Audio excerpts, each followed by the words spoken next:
Hello mga guys, kumusta? Muli naman tayong nagbabalik mga guys sa ating YouTube channel na Kuya Joe channel. Humihingi lang ako ng inyong suporta mga guys sa aking YouTube. Mayroon na naman tayong pag-usapan mga guys. Panibago. 6 na pagkakataon. Ang ating topic mga guys ay tungkol sa pagbawi ng Taiwan, na ito ay pinaplano ng China na kanilang babawiin ng Taiwan sa marahas na pamamaraan o sambilitan. So ang ating pag-usapan mga guys kung paano tayo madadamay sa mangyayaring gira kung nagkakataon.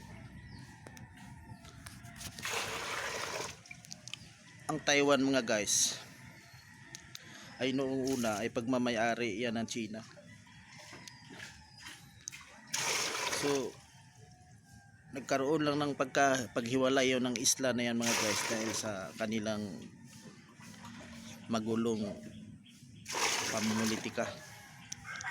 Nagkaroon sila mga guys ng revolusyon dyan mga guys sa loob ng kanilang bansa sa China. At yun ang dahilan mga guys na nahiwalay ang Taiwan at ang hindi nakagusto sa pamamahala ng kanilang bagong communist leader na si Mo Zedong. Nagdeklara sa kanila guys ng Communist Party mga guys. So yun mga guys, yung may ayaw sa kanya mga guys sa kanyang pamamahala ay pumunta sa Taiwan, at yun nga guys, hiniwalay nila ang isla ng Taiwan. So ito mga guys ay binabalak ito mga guys na bawiin ng China. So kung paano tayo dito mga guys madadamay, pagkat mga guys ay ang Amerika matagal nang tumutulong sa Taiwan kahit wala naman silang treaty agreement dyan na nagkasunduan, pero tinutulungan nila ang Taiwan.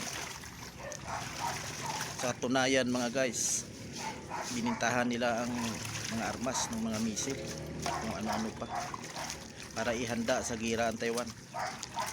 At ang presensya ng mga Amerikanong mga sundalo mga guys nasa Taiwan na rin naman. So hindi malabo mga guys na madamay tayo sa pangyayari kung sakali na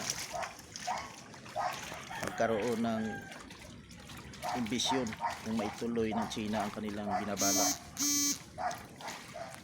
sa pagbawi nga ng Taiwan,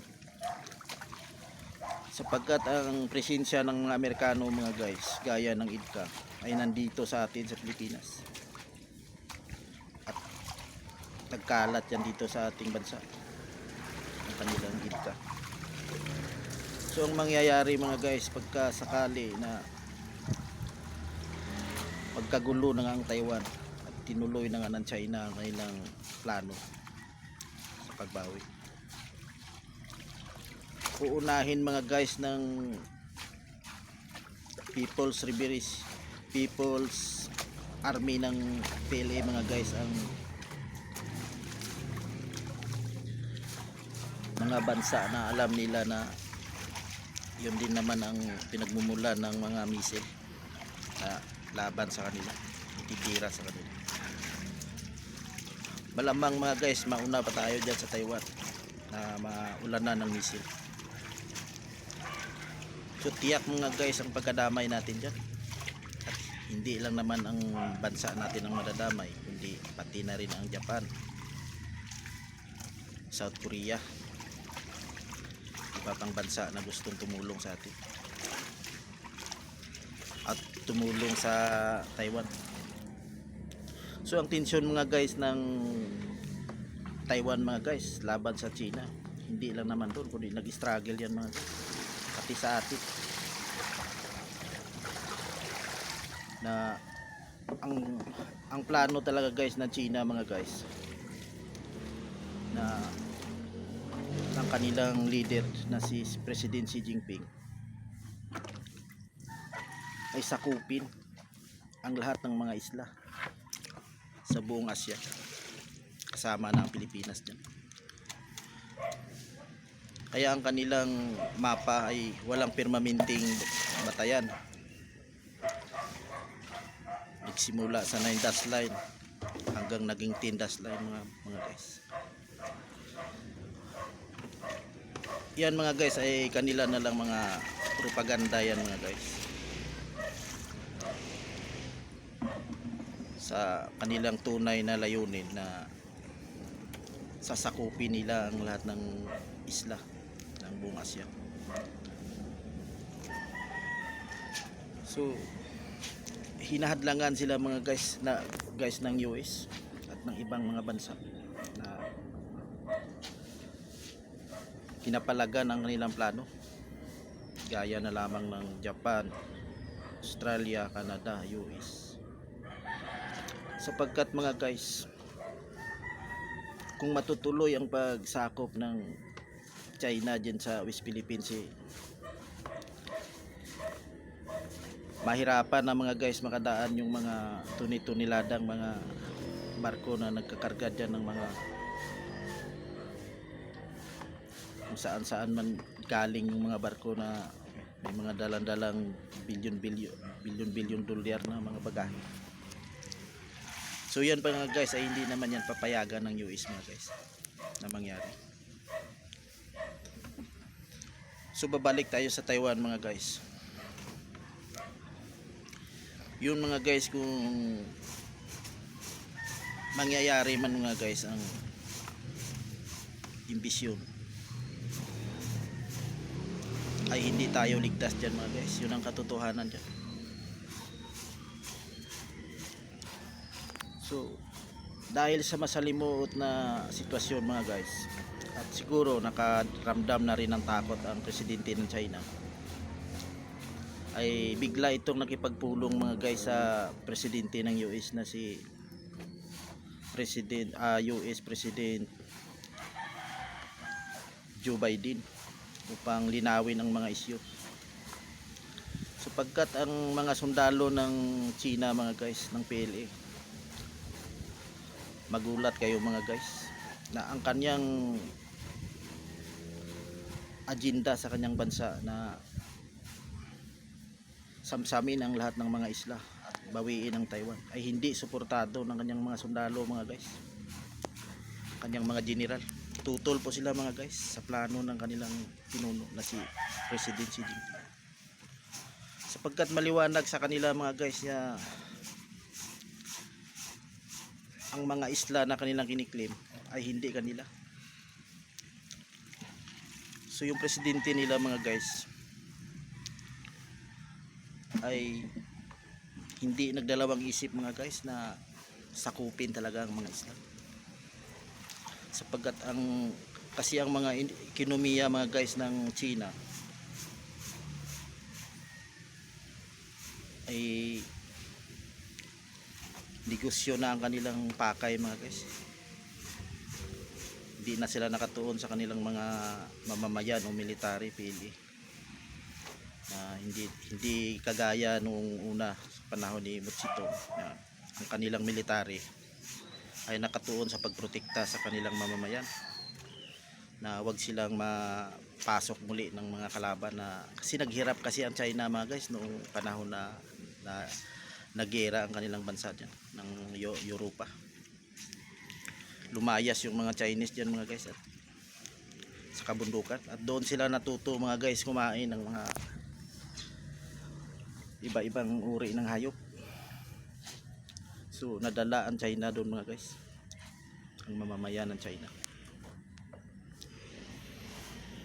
So ayaw na nila mga guys na magkaroon pa uli ng war. So ang presidente nila ngayon mga guys ay talagang gusto talaga na bawiin ang Taiwan at ang mga isla ng hindi naman sa kanila gusto nilang kuhanin lahat yun sa pirsahan na paraan. Hindi ito suportado mga guys ng kanyang mga general. Kaya pag nagdeklara si President Xi Jinping ng war laban sa Taiwan o sa Pilipinas, tiyak mga guys mabibigo siya mga guys. Hindi siya suportado ng kanyang mga sundalo. At ayon sa kanyang mga general na palihim na sabi na oras magdeklara si President Xi Jinping ay hindi sila tatalima sa utos nito. At tatalikod ang mga sundalo ng China sa kanya. At mas gusto pa nila guys na takpin si President Xi Jinping ng US at paparusahan, at handa nila ito isikripisyo para lang sa kanilang mamamayan. At ayon sa kanilang general, maghahalal sila ng kanilang bagong presidente na kaya silang pamunuan. So yun ang dahilan mga guys na ang presidente ng China hindi makadeklara ng gera laban sa Taiwan o sa Pilipinas. Kasi alam niya mga guys na hindi siya suportado ng kanyang mga sundalo. Daan-daang libong mga sundalo mga guys magre-resign pagkasakali na at lalaban pa sa kanya. At mga general titiwalag sa kanya. Hindi sila sangayon mga guys sa mga pinaplano ng kanilang leader na si President Xi Jinping. Kaya ang ginawa ng presidente ng China mga guys na si President Xi Jinping ay nakipagkasundo na lang sa US upang ayusin ang mga isyu. So napakagandang yan mga guys, pagkat mapigilan ang pagkaroon ng World War III.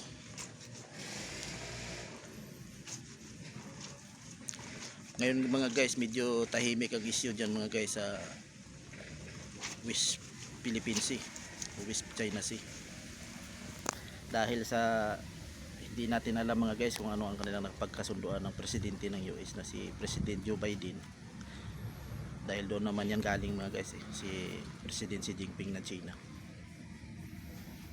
Siguro baka naayos nila yung mga issue. Sana nga mga guys, kasi napaka salimuot mga guys pagka dumating tayo sa World War III.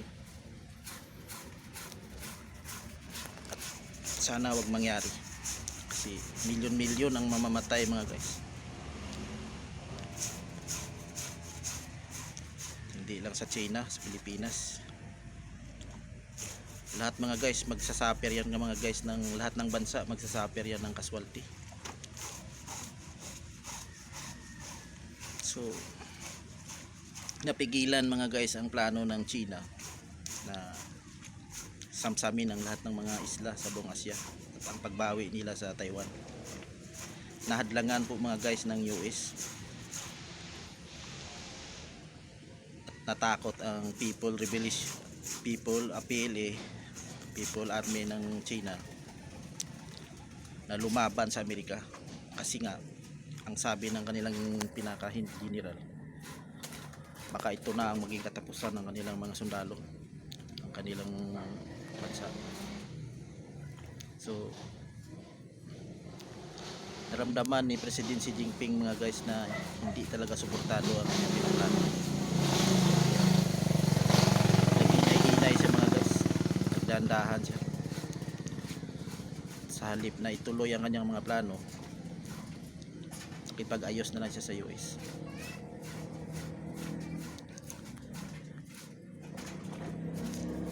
So alam nyo na mga guys kung bakit